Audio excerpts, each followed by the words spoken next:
Hello दोस्तों, मैं रचना पांडे आपके अपने YouTube channel soul touching words second पर तहे दिल से स्वागत करती हूँ। दोस्तों, आज हमारे सामने एक बड़ा ही महत्वपूर्ण टॉपिक है।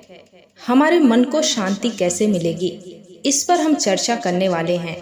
मेरे प्यारे दोस्तों, शांति कोई इंसान नहीं है जो बाहर खो गई है और आप उसे तलाशने निकले हो। शांति और अशांति ये दोनों हमारे मन की स्थिति है। ये दोनों चीजें हमारे अंदर होती हैं, बाहर नहीं। जो चीजें बाहर है ही नहीं, उसके लिए तुम बाहर भागोगे तो तुम्हें कैसे मिलेगा।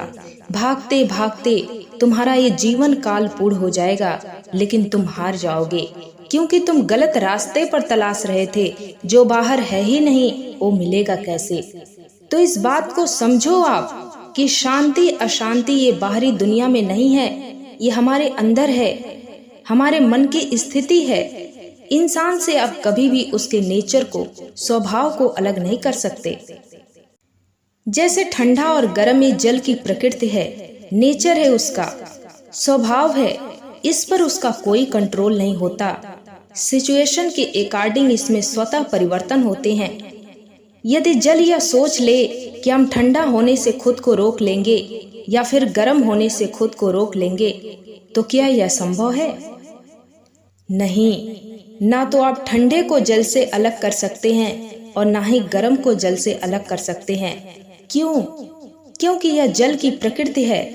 हमारे एटमॉस्फेयर में बदलाव हुआ, आपने सिचुएशन क्रिएट करा और जल की प्रकृति उसी रूपों में आपके सामने प्रकट हो गई। और यहाँ पर एक बड़ा ही महत्वपूर्ण पॉइंट छिपा हुआ है।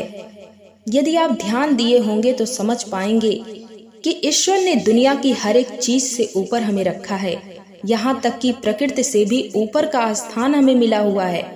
हम जो चाहते हैं वही हमें प्रकृति देती है। प्रकृति हमें बस देने के लिए है, वहाँ अच्छा और बुरा का कोई मतलब नहीं होता। यह भी आपके ऊपर है, आप कैसा चाहते हैं वो आपको दे देगी।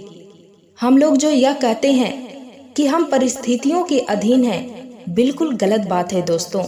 हम परिस्थितियों के अधीन नहीं हैं, बल्कि परिस्थितियां हमारे अधीन हैं। परिस्थितियां अपने आप क्रिएट नहीं होती, हम उसे क्रिएट करते हैं।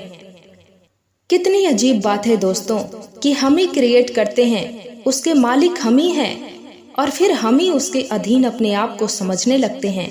हम उसे नचा रहे होते हैं और ऐसा महसूस करते हैं कि वो हमें नचा रही हैं। इस प्रकार की गलतफहमी अक्सर लोगों को हो जाती है। जैसे कोई बहुत स्पीड में बाइक चला रहा है, जबकि उसको पता है कि दुर्घटना घट सकती है, फिर भी वो नहीं मानता और उसका एक्सीडेंट हो जाता है। तो क्या उस तरह की बुरी परिस्थिति स्वतः क्रिएट हुई या आपने करा? आपने सिचुएशन क्रिएट करा, आप उसके मालिक हैं, और जब दुर्घटना घट गई तो आप कहते हैं कि हम तो परिस्थितियों के अधीन हैं, हम क्या कर सकते हैं। और प्रकृति का काम है दोस्तों देना। वो आपको बस देने के लिए बुलाती है। आप उससे अच्छा मांगोगे तो अच्छा देगी, और बुरा मांगोगे तो बुरा देगी। आप गिरे तो उसने आपको चोट दे दिया। तो प्रकृति हमारा अनभल नहीं चाहती। हम रहेंगे तो भी प्रकृति है, हम नहीं रहेंगे तो भी प्रकृति है। आप जैसा उससे लेना चाहो वो वैसा ही आपको देगी। तो हर जगह आपको ही महत्व दिया जा रहा है।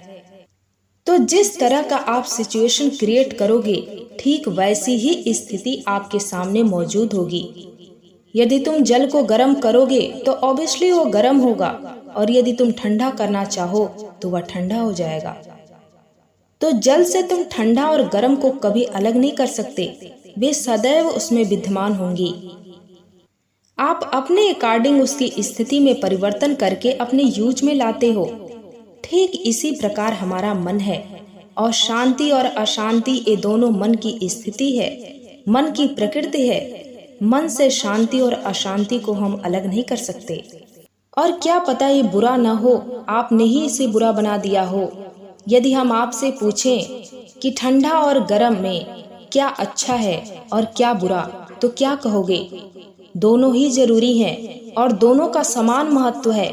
बस परिस्थितियां बदली, चीजें बदल गईं। गर्मी का मौसम है तो हमें ठंडा पानी चाहिए, तो क्या गर्म बुरा है? फिर ठंडी आएगी तो हमें गर्म पानी चाहिए, तो क्या फिर ठंडा बुरा है? नहीं, ये दोनों जल की अवस्थाएं हैं और दोनों का महत्व है। हमारी एक बहुत बड़ी कमजोरी है कि हम जिसे प्रायोरिटी देते हैं वो हमारे लिए अच्छा होता है, और जिसकी हमें जरूरत नहीं होती उसे हम इजली बुरा कह देते हैं। मेरा मन आज थोड़ा उदास है, अर्थात आज मैं थोड़ा कम खुश हूँ। ठीक है, इसमें परेशान होने की क्या आवश्यकता है? कम ज्यादा ये मात्रा की अवस्था है, ये तो चलता रहता है। कभी किसी वस्तु की ढेर लग जाती है तो कभी कम हो जाता है। ढेर लग गया तो तुम प्रसन्न हो गए और कम हुआ तो तुम अप्रसन्न हो गए। सदैव एक की अनुपस्थिति में दूसरा विद्यमान होता है, तो एक्सेप्ट करना सीखो, क्योंकि तुम इन्हें अलग नहीं कर सकते। ये इसकी प्रकृति है। इंसान से आप कभी उसके नेचर को, उसके स्वभाव को अलग नहीं कर सकते। यदि आपसे कोई लड़ाई करे और आपका मन थोड़ा अशांत न हो, एक मानव शरीर में रहते हुए, ये कहाँ तक संभव है बताइए?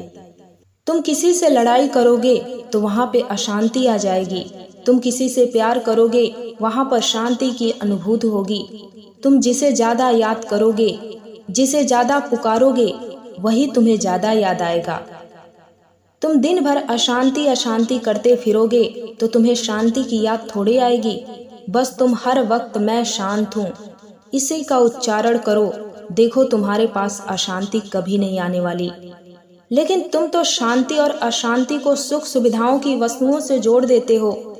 यदि तुम्हारे पास भोग विलास की पर्याप्त वस्तुएं हैं तो तुम्हें लगता है कि तुम शांत हो, और नहीं है तो तुम्हें लगता है कि तुम अशांत हो। तो जब तुम्हें लगता है तो तुम उसे ही पुकार रहे होते हो, तो जैसे ही तुमने पुकारा वैसे ही वह तुम्हारे सामने प्रकट हो गया। अब तुम रहो परेशान, क्योंकि हमने अपनी आंतरिक दुनिया को बाहरी दुनिया से जोड़ रखा है, और हमारे मन में एक बात घर कर गई है कि बाहर सिर्फ अशांति का वातावरण है, हमारे अंदर बस शांति है। इसलिए बाहरी दुनिया में जो कुछ भी होता है उसका प्रत्यक्ष प्रभाव हमारी आंतरिक दुनिया पर पड़ता है। इसलिए यदि बाहर अशांति का वातावरण होता है तो हमारा मन अशांति का अनुभव करेगा। ये जरूरी नहीं है कि जिसे हम अशांति का नाम दे रहे हैं वो वास्तव में अशांत ही हो। वो हमारे जीवन की रियलिटी भी हो सकती है, जिसे हम एक्सेप्ट नहीं कर पाते और इजली अशांति का नाम दे देते हैं। यदि आप बाहरी दुनिया से अपनी आंतरिक दुनिया को कनेक्ट करेंगे तो टकराव तो निश्चित है। हाँ, एक रास्ता है जहाँ आपको कोई टकराव नजर नहीं आएगा, वो है हमारी आंतरिक दुनिया। यहाँ कोई शोर शराबा नहीं है, कोई हलचल नहीं है, कोई अशांति नहीं है, बशर्ते हम इसमें प्रवेश कर पाएं। इसमें प्रवेश करना इतना आसान नहीं है।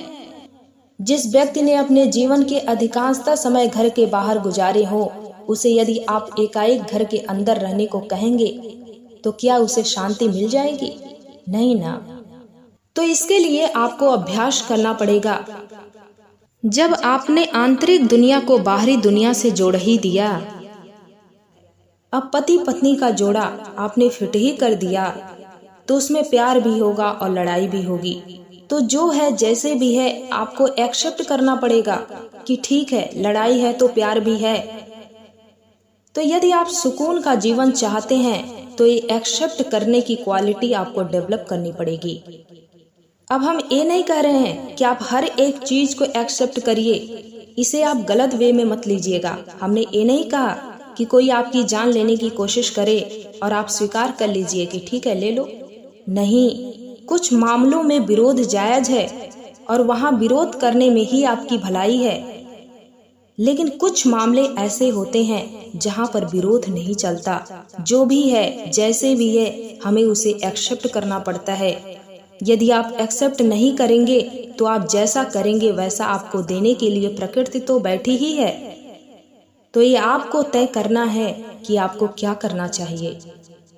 दोस्तों, हमने जो भी बातें आपको बताई हैं वो आंतरिक दुनिया से बाहरी दुनिया को जोड़ करके बताई हैं, क्योंकि ना तो हम अंदर जीते हैं और ना ही बाहर। हमारा जो जीवन है वो जोड़ करके चलता है। इसलिए हमने जोड़कर ही अपनी बातों को आपके समक्ष रखा है। हमने जो भी बातें आपके समक्ष रखी हैं वो इसी परिप्रेक्ष्य में रखी हैं। हो सकता है कि यदि हम बिल्कुल आंतरिक दुनिया की बात करें तो इसकी परिभाषाएं बिल्कुल बदल जाएं, क्योंकि आप जानते हैं कि एक ऐसी भी स्थिति होती है, एक ऐसी भी दुनिया होती है जहाँ ना तो सुख होता है, ना तो दुख होता है, ना अच्छा होता है और ना ही बुरा होता है। तो ये बाहरी दुनिया का हिस्सा तो नहीं हो सकती दोस्तों, जरूर यह आंतरिक दुनिया का मामला है। इसलिए हमने कहा है कि यह संभव है कि यदि हम सिर्फ एक की बात करें तो परिभाषाएं कुछ हद तक बदल जाएं। मिलते हैं दोस्तों अगले वीडियो में। जिंदगी बहुत अनमोल है, अपना ख्याल रखिएगा। धन्यवाद।